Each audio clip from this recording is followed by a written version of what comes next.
My parents met against all the odds. My father was born in Sweden and my mother in the Philippines. And they lived 6,000 miles apart. They were born during the Second World War. And the way they met was that their schools arranged an English exchange for them to learn English through letters and letter writing. And they loved sharing their curiosity about the world and about different cultures. And they exchanged photos that they'd made themselves. And after 3 or 4 years, they started falling in love without even having met. Dad, as soon as my mother finally made it to Denmark, Dad hot-footed it over after about 5 years of letter writing, immediately proposed the same day. And my parents have now been happily married for almost 50 years. So I thought love is this easy ideal of a man and a woman meeting and having 3 healthy children, and everything works out wonderfully because they made it look so easy. So I spent the next 20 years of my life following this ideal and trying to match it with what I'd seen when I grew up. When I was 17, I put out a pen pal advert because I thought I'm going to meet somebody in exactly the same way as my parents, because that's obviously the way it works. Unfortunately, all I got in return for the advert was pictures of penises and an invite to Florida from a middle-aged man that I'd never been in touch with in my life. Eventually, I did meet a tall, dark, handsome stranger who was a very kind man, but unfortunately, we weren't matched. The thing is, I didn't care about that because I had this ideal and I was going to make it happen no matter what. Sadly, after 7 years, we split up because we finally had to acknowledge that we weren't getting on. At the same time, I was working with developing countries and with charities, and I'd also grown up in a lot of poor countries. And my heart was breaking in more ways than one. I no longer had faith that the world was a good place to be. I was close to 9/11 when that happened. I was very close to the London bombings when they happened 4 years later. At the same time, 2 people who were the closest to me said that they hated each other and never wanted to see each other again. My sister was in a near-fatal accident, and my heart just absolutely broke. I thought, I don't want to be in a world like this. I just thought there isn't any point. And it's a very dangerous place to be, because if you're depressed at the same time that you think that, you might well consider suicide. And I thought, I don't really want to be in this life, but I'll give it one more chance. I'd heard about a Zen monastery, which is in England. It's run by 25 English monks, both men and women, 50-50. And they run it in the Japanese Zen Buddhist tradition. All we did all day, apart from gardening and cooking, was hours and hours of meditation. And when you meditate, what you do is you turn down the volume of everything that's going on inside you, as well as everything that goes on outside. So you don't engage with media, you don't engage with your usual opinionating and your thoughts, your worries, your concerns. It's all happening. But you dive underneath that as if into an ocean. And when you dive into an ocean, for people who've tried that, everything outside becomes quiet and you go into a totally different world. So I did that. And when I did that, what I came across was absolute, abject terror. It was like there was a layer of emotion that was utter fear. Not for any particular reason, but it was like a primal fear that we're born with already. If you listen to a baby crying in terror, there's not necessarily any particular reason, it's just there, it's an instinct. And I realized that that's what I'd been channeling in my usual surface irritability that I'd been carrying around in my, what I thought was my personality, was that fear that was coming up. But I had to persevere because there wasn't really any way out. There was suicide, or it was find out a way that I could live with, the way that the world was and the way that I was. So I kept going, and about 7 or 8 months into my meditation, I came across something utterly unexpected that I didn't even know existed. And the only way that I can describe it is love. It came to me in the most unexpected way. I was gardening with a nun, and she handed me a tiny little plant, about 5 millimeters, and it had 2 little leaves standing. It was light green, I remember it so well, and it was beaming. And I'm not even exaggerating about that. It looked like light was emanating from it. And this is only because I'd been turning down the volume on everything else that I noticed this tiny little thing. And it said, I am extremely precious. I am life itself. And it's your responsibility to take care of me. And normally, I hate gardening. I grew up in a city. I don't care about stuff like that. but I felt I had no choice but to honour it. So love exists in things, it exists in plants, it exists in nature, not just in people and not just in romance. There's something that the Buddhists call Indra's net, which connects all of us and all things. And it means that everything that we do affects other people, even the tiniest little thing.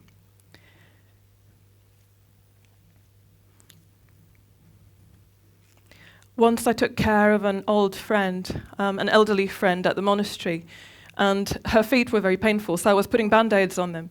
And I found myself in this posture, sort of supplication. I was kneeling, of course. And I realized that that is what love is, taking care of other people's tiniest needs, if you can, if they need you, and always looking out for that. Also, there was another nun who said, "How are you?" And I'd never been asked, "How are you?" in exactly the way that she did. Because the difference was that she really meant it. And then she waited for my answer, and she really cared what my answer was.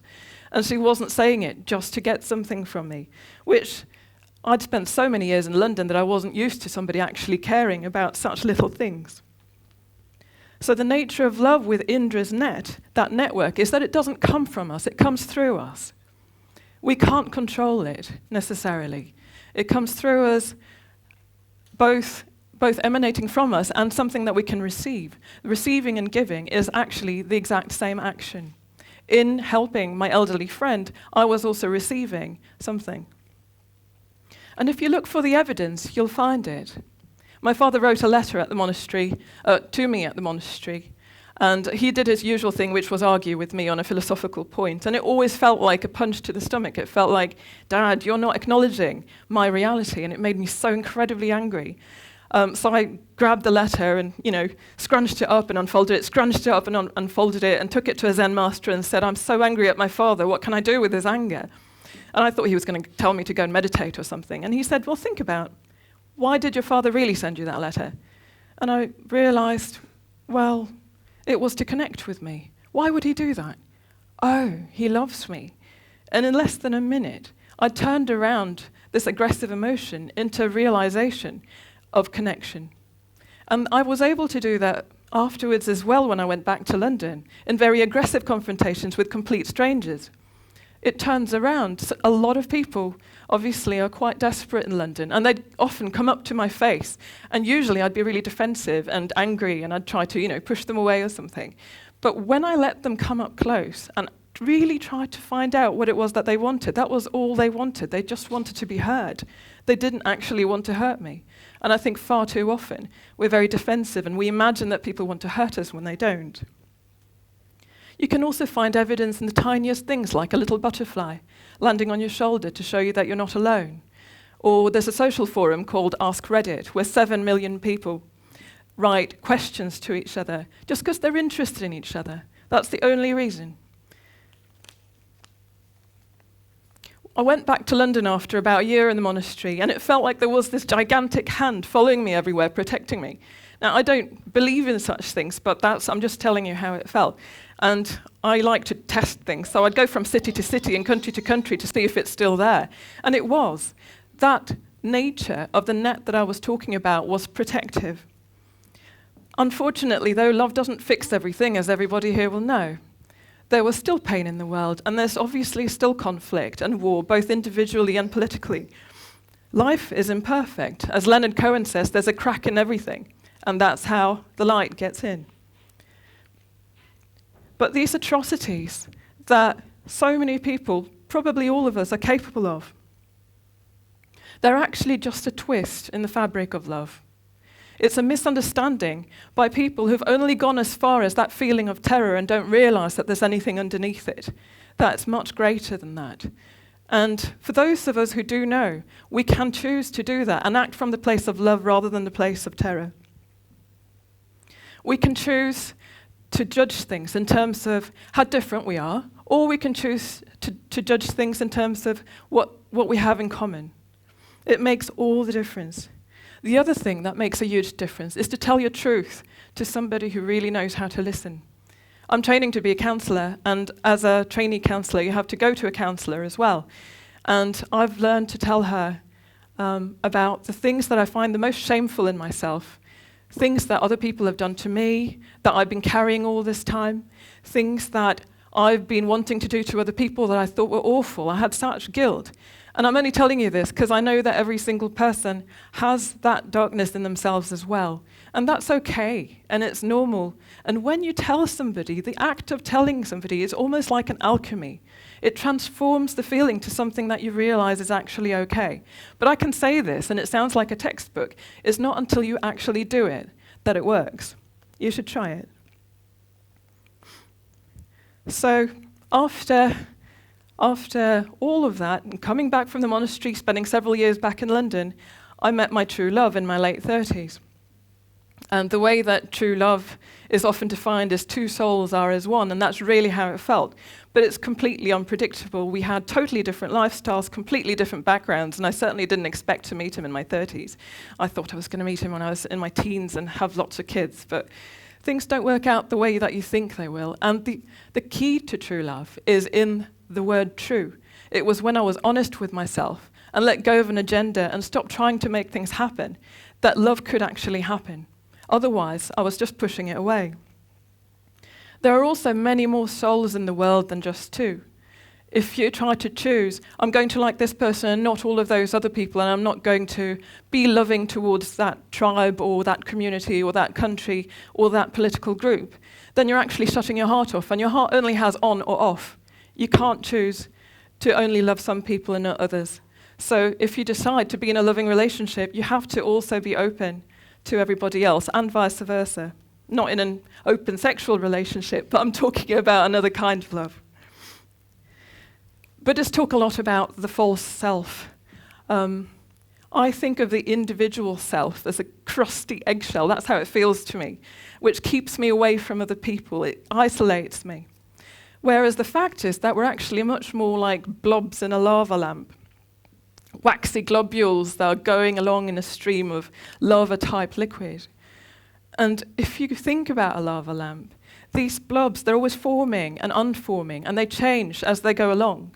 And they don't have any preferences about it. They don't point at each other and say, that one's different, or I'd rather be like that, or I'd actually rather be over there in the lava lamp.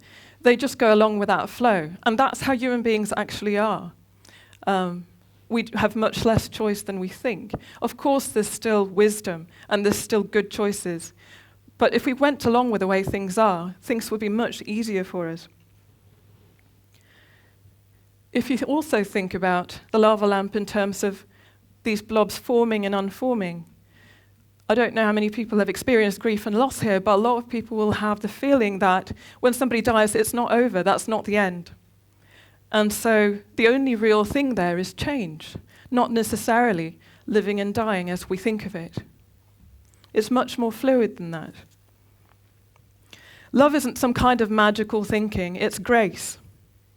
And you honor it by letting go of the opinions that separate us, by honoring gentleness, both in yourself and particularly in people that you don't like. That's the greatest challenge. And also by telling your truth. I'd like to end with a poem by 13th century poet Rumi. It's quite a well-known poem, but it bears repeating. Out beyond ideas of wrongdoing and right-doing, there is a field. I'll meet you there. When the soul lies down in that grass, the world is too full to talk about.